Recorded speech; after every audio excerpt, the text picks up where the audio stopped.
কে আল্লাহ রাব্বুল আলামিন কেমন মর্যাদা দিলেন। প্রথম নবী ছিলেন আদম সফিউল্লাহ, আর আমাদের নবীজির আগে ছিলেন ঈসা রূহুল্লাহ। আদম সফিউল্লাহ থেকে ঈসা রূহুল্লাহ পর্যন্ত যত নবী আর রাসূল এই দুনিয়ায় এসেছিলেন, সব নবী রাসূলের মর্যাদা এক জায়গায় করে যদি এক পাল্লায় দেওয়া হয়, আর আপনার আমার নবী বিশ্ব নবী মুহাম্মদুর রাসূলুল্লাহ সাল্লাল্লাহু আলাইহি ওয়াসাল্লামের মর্যাদা যদি আরেক পাল্লায় দেওয়া হয়, আল্লাহর কসম সব নবী রাসূলের মর্যাদার পাল্লার চাইতে আমাদের নবীজির মর্যাদার পাল্লা বেশি ভারী হয়ে যাবে। লা ইলাহা ইল্লাল্লাহু আল্লাহু আকবার। লা ইলাহা ইল্লাল্লাহ।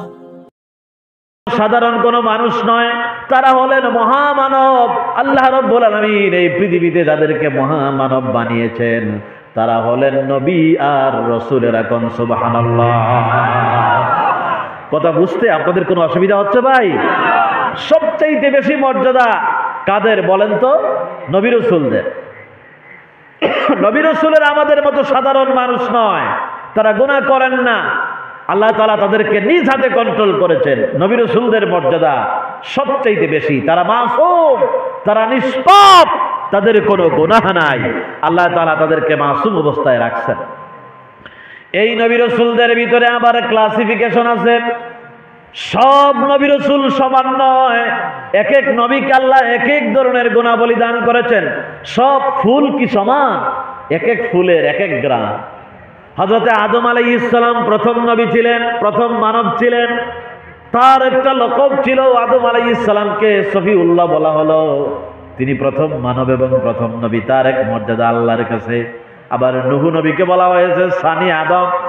আদমের পরে আরেকজনকে আদম বলা হয়, দ্বিতীয় আদম বলা হয়, তিনি হলেন নূহ আলাইহিস সালাম।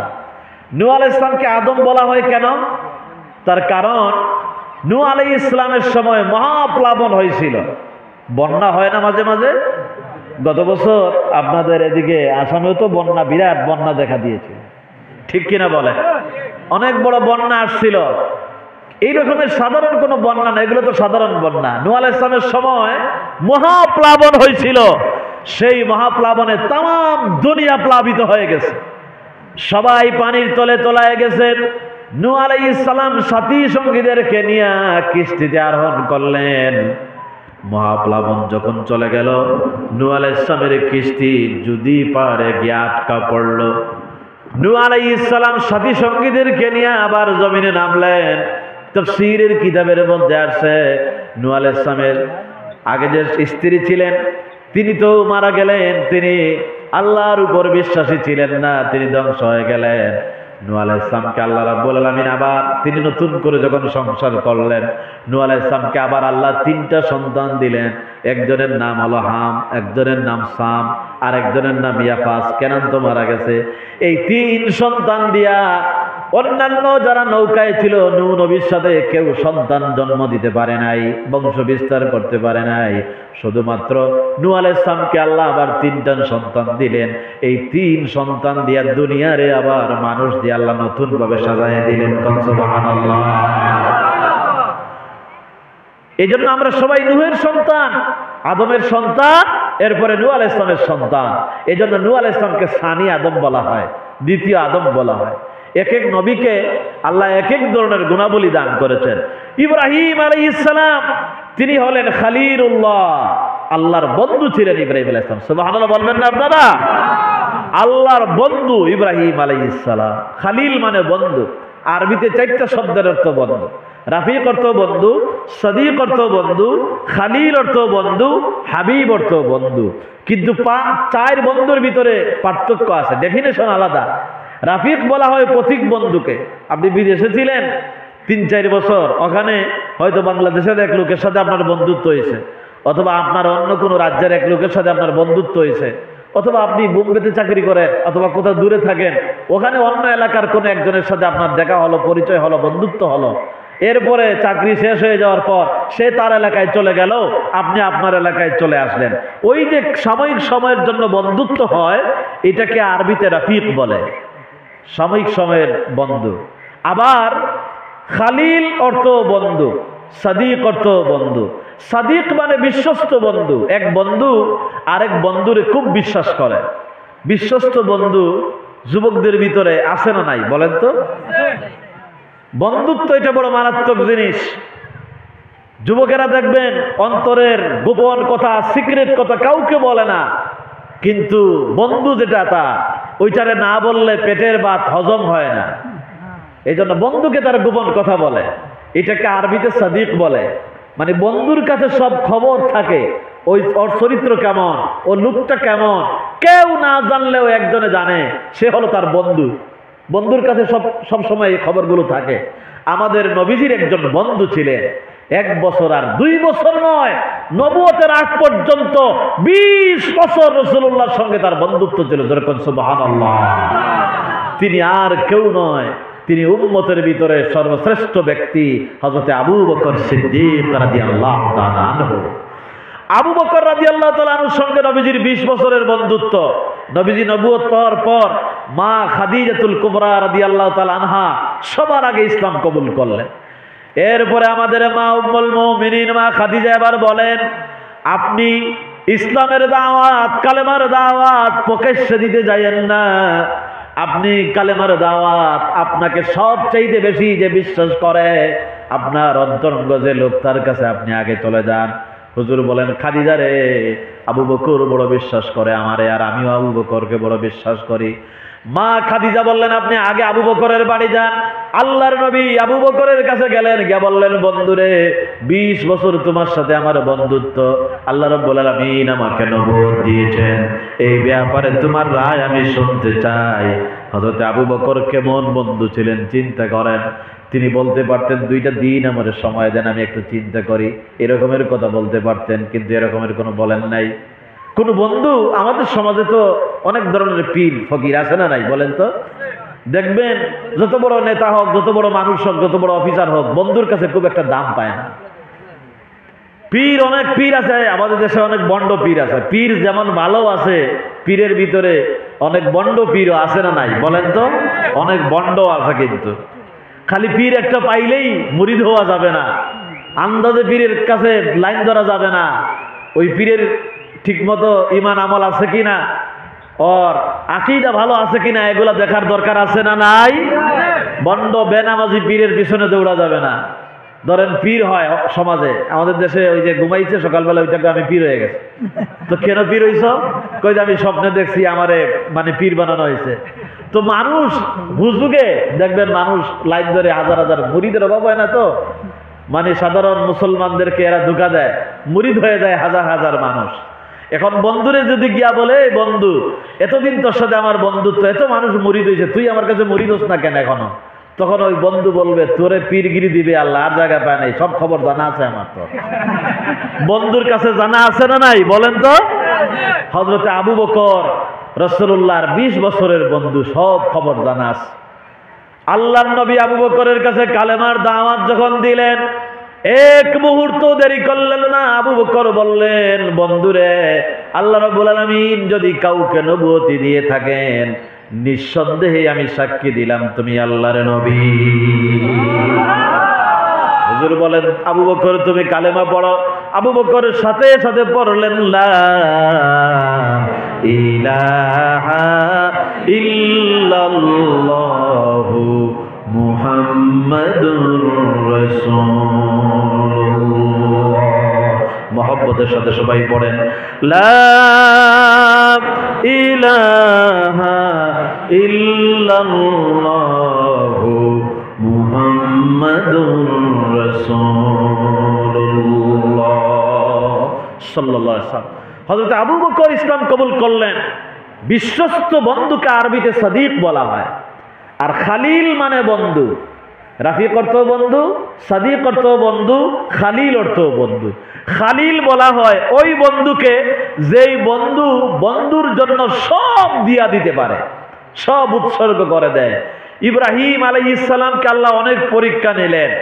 প্রাণের চাইতে প্রিয় পুত্র 86 বছর বয়সে আল্লাহ একটা সন্তান দিলেন। আল্লাহ যখন বললেন ওর গলায় ছুরি চালায় দাও, বলেন তো ইব্রাহিম আলাইহিস সালাম ইসমাইলের গলায় যে ছুরি চালাইছিলেন কার জন্য? সবাই বলেন না ভাই, কার জন্য? আল্লাহর জন্য।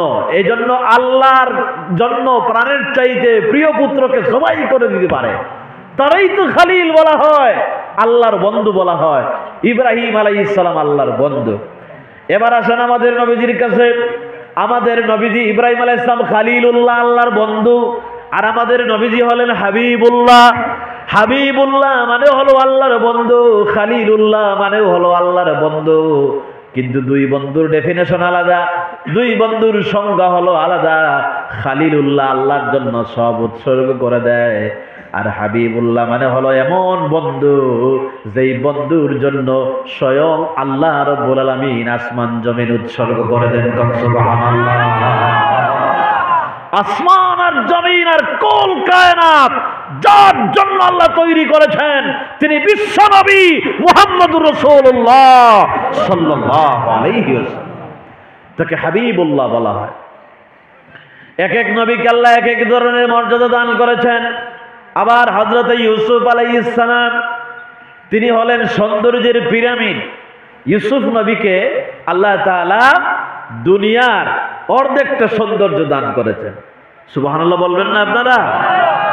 আরে ভাই, দুনিয়ার অর্ধেক সৌন্দর্য পাওয়া, এই পৃথিবীতে যত সুন্দর আছে সব সুন্দরকে মানুষ হোক আর অন্যান্য মাখলুকাত হোক, সব সুন্দরকে যদি দুই ভাগে ভাগ করা হয়, অর্ধেকটা সৌন্দর্য আল্লাহ যেন একা হযরত ইউসুফ আলাইহিস সালামকে দান করে দিয়েছিলেন। সুবহানাল্লাহ। হযরত ইউসুফ আলাইহিস সালাম এত সুন্দর ছিলেন, মিশরের রাজরানী জুলেখা, আপনারা জানেন সেই ঘটনা, আবারও আমি রিপিট করছি, আপনাদের শোনায় দিচ্ছি। জুলেখা ইউসুফ আলাইহিস সালামের জন্য পাগল। ইউসুফ আলাইহিস সালাম তাকে তো ওই কুয়ার থেকে উঠে আনা হয়েছে, কিনে আনা হয়েছে বাজার থেকে। ওরা তো মনে করছে কৃতদাস, আসলে তিনি পয়গম্বরের সন্তান, পয়গম্বর।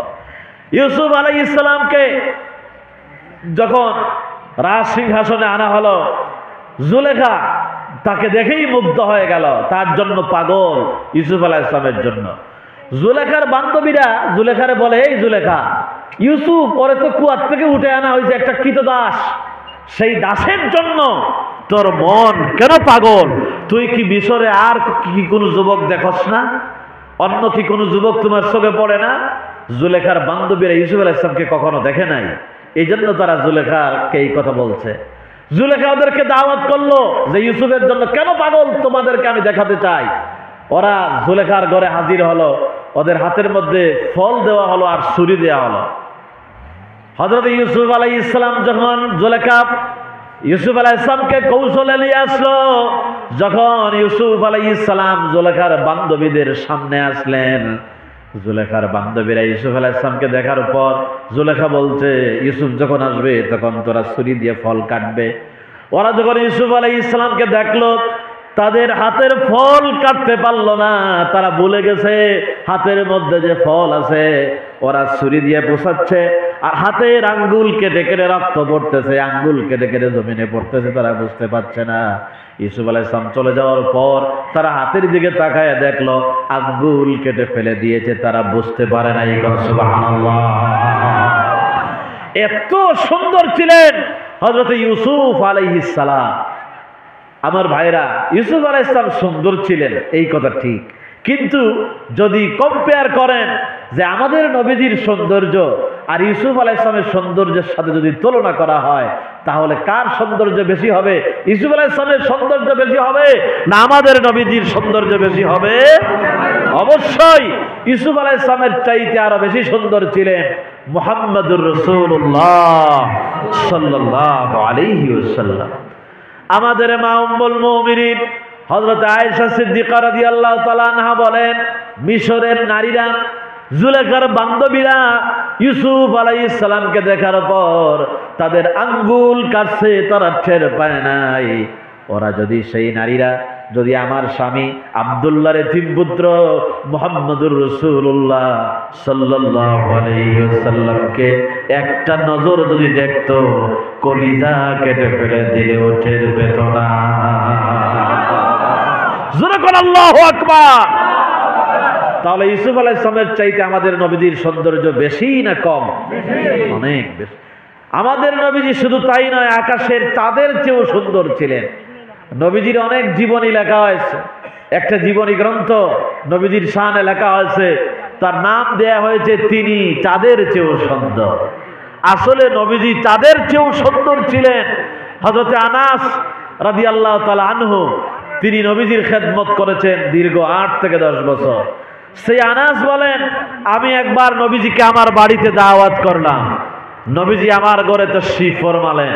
পূর্ণিমার রাত ছিল, নবীজি আমার ঘরের মধ্যে বসা, আর আমার বুড়িমা বাইরে দাঁড়াইয়া, উঠানে দাঁড়াইয়া আকাশের পূর্ণিমার রাতের চাঁদের দিকে তাকায়, আর আরেকবার হুজুরের নুরানি চেহারা মুবারকের দিকে তাকায়।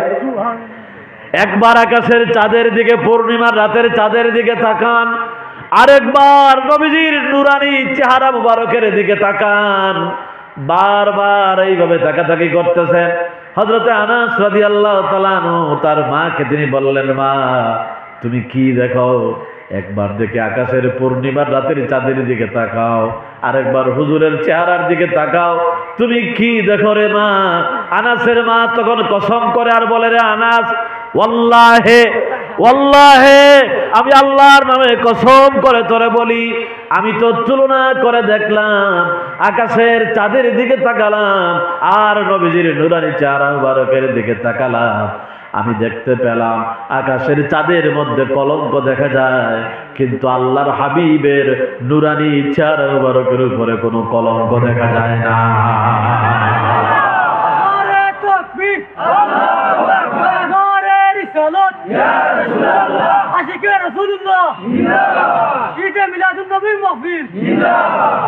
তিনি চাঁদের চেয়েও সুন্দর ছিলেন। আমার ভাইয়েরা, এইভাবে এক এক নবীকে আল্লাহ এক এক ধরনের গুণাবলী দান করেছেন। এক কথায় আমি বলতে চাই, খুব খেয়াল করে শুনেন, আমি আমার মূল আলোচনায় যাব। তার আগে আমি বলতে চাই, নবীজিকে আল্লাহ রাব্বুল আলামিন কেমন মর্যাদা দিলেন। প্রথম নবী ছিলেন আদম সফিউল্লাহ, আর আমাদের নবীজির আগে ছিলেন ঈসা রূহুল্লাহ। আদম সফিউল্লাহ থেকে ঈসা রূহুল্লাহ পর্যন্ত যত নবী আর রাসূল এই দুনিয়ায় এসেছিলেন, সব নবী রাসূলের মর্যাদা এক জায়গায় করে যদি এক পাল্লায় দেওয়া হয়, আর আপনার আমার নবী বিশ্ব নবী মুহাম্মদুর রাসূলুল্লাহ সাল্লাল্লাহু আলাইহি ওয়াসাল্লামের মর্যাদা যদি আরেক পাল্লায় দেওয়া হয়, আল্লাহর কসম সব নবী রাসূলের মর্যাদার পাল্লার চাইতে আমাদের নবীজির মর্যাদার পাল্লা বেশি ভারী হয়ে যাবে। তিনি ইমামুল মুরসালিন, সব নবী রাসূলদের ইমাম। ইমাম সাহেব সামনে থাকে না পিছনে থাকে? সামনে থাকে। নবীজি তো সবার শেষে আসলেন, খাতামান নবিয়্যিন। ইমামতি করলেন কোথায়? ওই যে মেরাজের রাত। সুবহানাল্লাযী আসরা বিআবদিহি লাইলাম মিনাল মাসজিদিল হারাম ইলাল মাসজিদিল আকসা। পবিত্র মহান সেই সত্তা যিনি তার বান্দাকে ইসরা করিয়েছেন মসজিদে হারাম থেকে, মক্কা শরীফ থেকে মসজিদে আকসায়, ফিলিস্তিনের বাইতুল মুকাদ্দাসে রাসূলুল্লাহকে নিয়ে আসলেন। এই বাইতুল মুকাদ্দাস আল্লাহর কসম ইহুদিদের নয়, বাইতুল মুকাদ্দাস হলো মুসলমানদের। জোরে কোন ঠিক কিনা? মসজিদে আকসায় রাসূলুল্লাহ আসলেন। নবীজি মসজিদে আকসায় আসার পর জিবরাইল, মাঝখানে অনেক ঘটনা ঘটেছে, মেরাজের আলোচনায় আমি যাচ্ছি না, সংক্ষেপে বলতেছি। রাসূলুল্লাহ মসজিদে আকসায় আসার পর দেখলেন যে সব নবী রাসূলেরা লাইন ধরে দাঁড়ায় আছে। জিবরাইল পরিচয় করায় দিলেন। জিবরাইল আলাইহিস সালামকে সবাই বলতেছে, রে জিবরাইল, আল্লাহ তো আজকে নির্দেশ করেছেন 2 রাকাত নামাজ হবে মসজিদে আকসায়, জামাতের সাথে হবে, নবী রাসূলদের জামাত হবে, বলো তো আজকে কে ইমামতি করবে? সবাই মনে করে আদম আলাইহিস সালাম মুরব্বী মানুষ, সবার আগে আসছেন, হয়তো তিনি ইমামতি করবে। কিন্তু আল্লাহ পারমিশন দিচ্ছেন না যে আদম তুমি ইমামতি করো। কেউ মনে করে ইব্রাহিম আলাইহিস সালামকে আল্লাহ বলেছেন ইন্নী জাইলুকা লিন-নাসি ইমামা। ইব্রাহিম আলাইহিস সালামকে আল্লাহ বলেছেন মিল্লাতা আবিকুম ইব্রাহিম। হয়তো ইব্রাহিম আলাইহিস সালাম ইমামতি করবেন, কিন্তু জিবরাইল বলতেছেন না যে ইব্রাহিম তুমি যাও গিয়ে নামাজের ইমামতি করো। কেউ মনে করে দাউদ আলাইহিস সালামের কণ্ঠ সুন্দর, তেলাওয়াত সুন্দর, হয়তো দাউদ নবী ইমামতি করবেন। কিন্তু সবাই অপেক্ষা করতেছে কে না জানি আজকে ইমাম হয়। হযরত জিবরাইল তখন বললেন, ও নবী রাসূলেরা শুনে রাখেন, আজকে আপনাদের সকলের নামাজের ইমামতি যিনি করবেন তিনি আমার সাথে এইমাত্র মক্কা শরীফ থেকে নিয়ে আসছে ইমাম সাহেব, তিনি আর কেউ নয়, আখেরি জামানার পয়গম্বর মুহাম্মদুর রাসূলুল্লাহ। নবীজি ইমামুল মুরসালিন হয়ে গেলেন, নবী রাসূলদের নামাজের ইমামতি করলেন। এত মর্যাদা, সাইয়্যিদুল মুরসালিন, নবীদের সর্দার, আল্লাহ তাআলা তাকে বানালেন। নবীজিকে আল্লাহ তাআলা এত মর্যাদা দিলেন, তার কারণ কিয়ামত পর্যন্ত সব মানুষের জন্য তিনি হবেন একমাত্র মডেল, হবেন নমুনা, হবেন আদর্শ হবেন। নবীজিকে অনুসরণ করা যায় যেভাবে, ওইভাবে আর কাউকে অনুসরণ করা যায় না। একদম হাতের নখ কাটা থেকে শুরু করে, নখ কাটা খুব ছোট্ট একটা কাজ, হাতের নখ কাটা থেকে শুরু করে রাষ্ট্র পরিচালনা পর্যন্ত আমাদের নবীজির জীবনীতে আছে না নাই? আজও আপনারা ইংল্যান্ডে গেলে দেখবেন ব্রিটিশ মিউজিয়ামের সামনে লেখা আছে এই পৃথিবীতে সর্বাধিক সফল রাষ্ট্রনায়ক যিনি ছিলেন তিনি হলেন মুহাম্মদুর রাসূলুল্লাহ সাল্লাল্লাহু আলাইহি ওয়াসাল্লাম। ভারতের মহাত্মা গান্ধী ওই কথা বলে গিয়েছেন, এই পৃথিবীতে সবচাইতে সাকসেসফুল মহামানব মুহাম্মদুর রাসূলুল্লাহ সাল্লাল্লাহু আলাইহি ওয়াসাল্লাম। মাইকেল এইচ হার্ট, একজন খ্রিস্টান লেখক, শত মনীষীর কথা দ্য 100 বুক নামে একটা বই লিখেছে। 100 জন মানুষের জীবনী লিখেছে এই পৃথিবীতে যারা আসছিল মহামানব। সে খ্রিস্টান হওয়ার পরেও ঈসার নাম, ঈসা আলাইহিস সালামের নাম প্রথমে দেয় নাই। তিনি বলেছেন সবচাইতে সফল হিসাবে আমার কাছে যাকে মনে হয়েছে তিনি হলেন মুহাম্মদুর রাসূলুল্লাহ সাল্লাল্লাহু আলাইহি ওয়াসাল্লাম। এত মর্যাদা আল্লাহ তাকে দিলেন। সবাই তাকে কেন এত মহামানব বলল? কারণ কি? তার কারণ মুহাম্মদ সাল্লাল্লাহু আলাইহি ওয়াসাল্লামকে যেভাবে অনুসরণ করা যায় ওইভাবে আর কাউকে অনুসরণ করা যায় না। আমরা খালি মুখে আশেকে রাসূল দাবি করলে আশেকে রাসূল হওয়া যায় না, ঠিক কিনা বলেন? বলেন তো ভাই, রাসূলুল্লাহর সুন্নতের উপর আমল করার দরকার আছে না নাই? না খালি আশেকে রাসূল জিন্দাবাদ দিলে আশেকে রাসূল হওয়া